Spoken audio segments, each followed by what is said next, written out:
Et salut à tous, c'est Ultima. Un build cette fois sur Shiroshaden, un build full haut. Full haut, DPS, très aggro. On joue avec l'eau, on joue avec l'état gelé, mais pas forcément avec l'état mouillé. Le but de ce deck, c'est d'user et d'abuser de ce spell, le flux à queue. Je sais pas s'il fonctionne comme il est censé fonctionner. Vous connaissez le principe du combo rembobinage. Quand vous lancez ce spell après avoir lancé un autre spell, il revient de votre main. Sauf que ce rembobinage fonctionne avec lui-même. C'est-à-dire que si vous lancez n'importe quel autre spell, puis celui-là, vous pouvez enchaîner les flux à queue, il revient toujours dans votre main. Pour ceux qui ont joué à la précédente alpha, c'était un peu comme le bulbon enfin l'ancien bulbon, qui revenait lui tout seul dans sa main à partir du moment où vous remplissiez les conditions. Donc on va user et abuser de ça, puisque quand il revient, il a un coût amoindri de 1. Coût amoindri, ce qui veut dire qu'il fait proc l'onde. Donc Shiroshaden devient un des persos du jeu avec lequel il est le plus facile de faire proc cette Master Heal, puisque l'onde ne prend pas en compte le principe des 3 cases de distance qu'offre le passif. Bien sûr, on va se mettre à moins de 3 cases pour maximiser la réduction du coût en PA sur le spell, et on va arriver très vite à 1 PA grâce au compte à rebours. Donc ce spell coûtera 1 PA et on va pouvoir le spam. Ça coûte 1 PA à partir du moment où on n'a pas encore sorti le pacte avec l'eau. Donc sur les premiers tours, ça va coûter 1 PA. 1 PA, sachant que ça va proc l'onde, ça va proc aussi le repli de l'ouragan. Mine de rien, cette rune, c'est une mire permanente gratuite. Et c'est très fort quand on cumule le tout.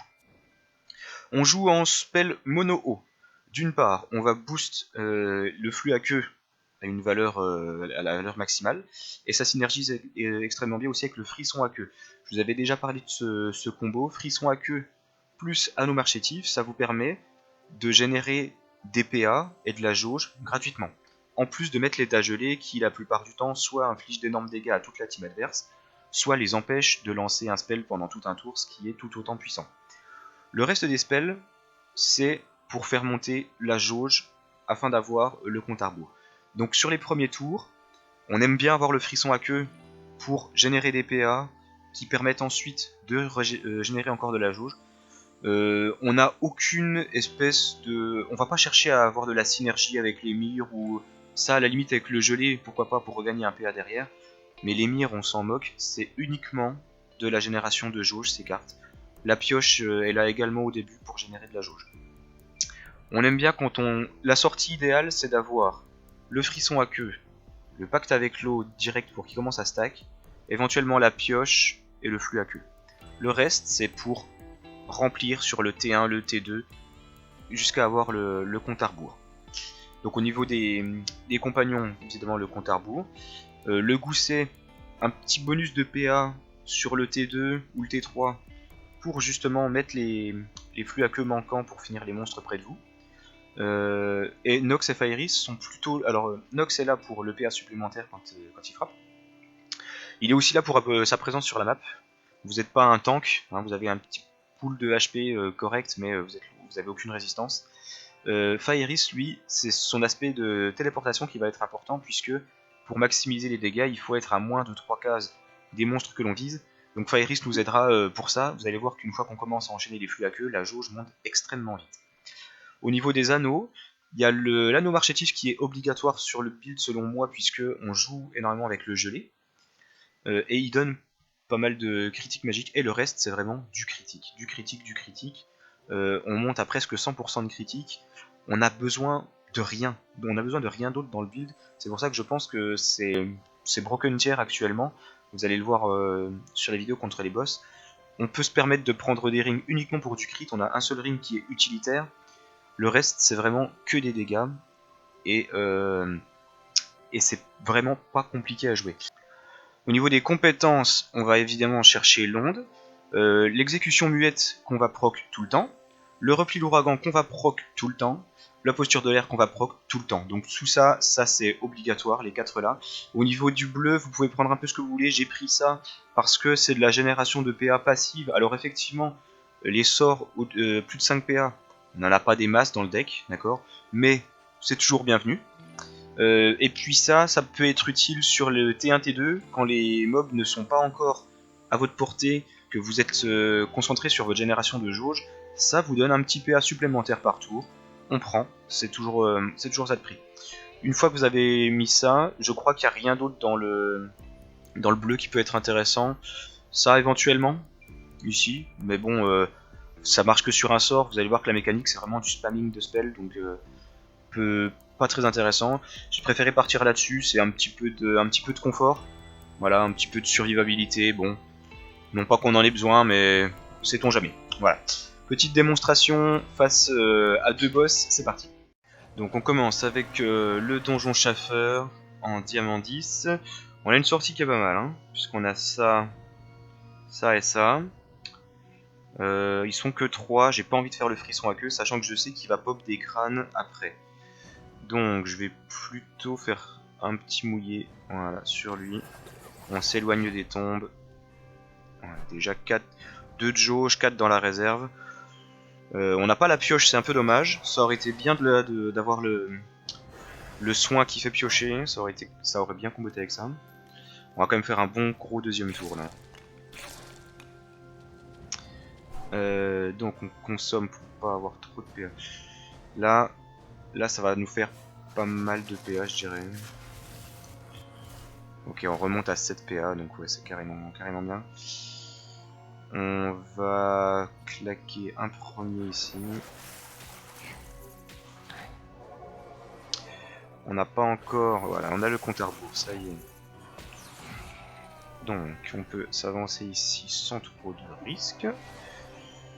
On met le compte là. Et on peut commencer à taper. Alors, on va essayer de one turn kill le boss, ça peut être faisable, sachant qu'en plus les ondes vont s'occuper de tuer ça. Donc voilà, hein, c'est un gameplay qui est vachement compliqué, hein, vous voyez. Le coût est réduit à 1 PA, j'ai pas encore le pacte avec l'eau, donc je fais pas ce qu'on appelle enfin je fais pas vraiment un tour gratuit.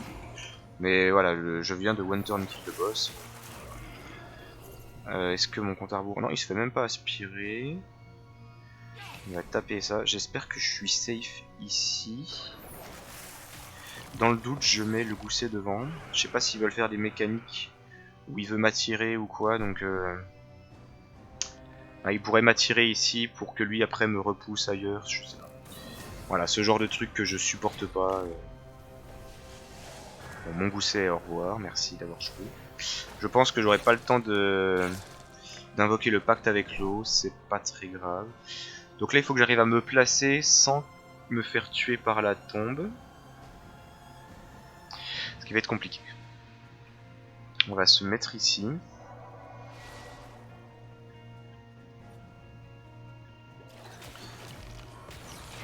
Ok, ça c'est pas mal. Voilà, un petit proc d'onde ici, ouais c'est nickel. Donc c'est vraiment facile quoi. Et le dernier point de vie là-bas. Allez, donjon cochon chapitre 50, on va voir ce que ça donne, il faut qu'on arrive à survivre les premiers tours. Alors, on va commencer avec ça. Le spell qui me donne plus 8 déjà, on va directement consommer. On peut faire monter les jauges, choper le baron, le compte pardon, le plus vite possible. On fait ça. Voilà, on a le compte déjà le prochain tour. Et on s'arrête là. On n'a pas encore chopé le rembobinage, ça par contre c'est un peu dommage. On va devoir tempo un tour en plus. Bon, sur ce combat on devrait réussir à donner de la value à l'esprit de l'eau. Puisque le combat va être assez long pour qu'on puisse l'invoquer. Je vais aller me planquer là-bas je pense. Alors... on va faire... Si je fais ça, est-ce que ça touche? Là ça touche les 3 normalement. Non ça touche pas. Et on fait quelque chose comme ça.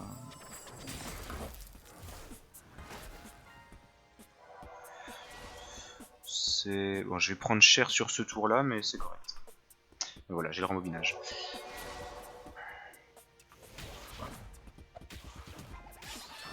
Voilà. Bon, il m'en met un deuxième derrière, j'imagine. Voilà. Donc je perds pas mal de vie. Mais ça devrait passer. On va pouvoir sweep. On va se débarrasser de ça.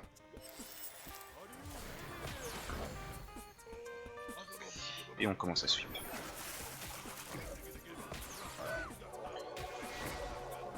On surveille les PA de l'esprit du pacte avec l'eau. Donc là il est mort. Je vais bouger pour continuer. Je vais me mettre ici.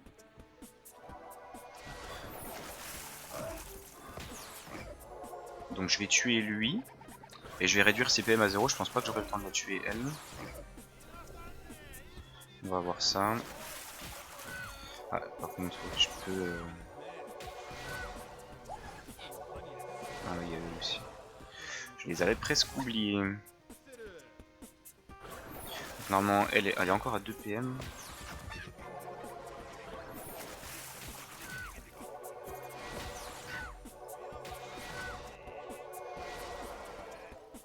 Bon, je vais la tuer finalement.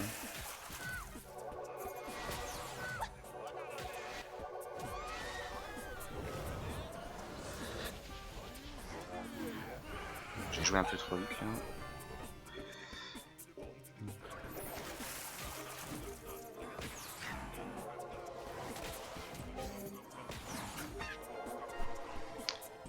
Il a un peu mais il peut quand même venir me taper. Est-ce qu'il me tue là-dessus? Est-ce qu'il me tue les deux là? Ok, non, il tape lui. Ok, il tape les invoques. Bon, je devrais pouvoir finir sur ce tour-ci. Ça vaut... Je vais pas faire ça maintenant, je vais attendre un peu qu'il ait invoqué au pire.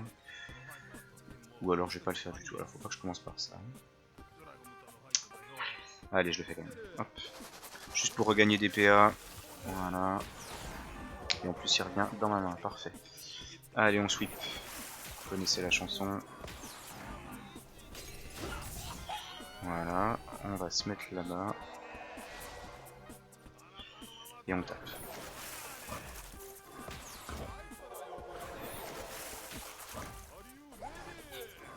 D'accord.